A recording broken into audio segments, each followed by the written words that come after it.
Hello friends, in today's video I'm gonna be walking through how to make someone moderator in Discord server.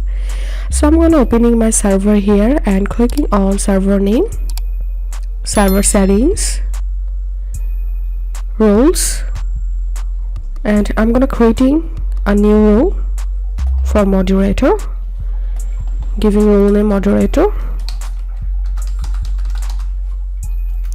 and I'm selecting a color for this role, clicking on permissions, and from here you can adjust permissions for the moderator role and click on save changes. And now scroll down and click on members, and for example I want to add this user to moderator role, so I'm going to clicking on this plus icon and selecting moderator, and this user is now moderator. So that's how you can do it. If this video helped you, give a thumbs up and please consider subscribe to how to do it. Thank you for watching.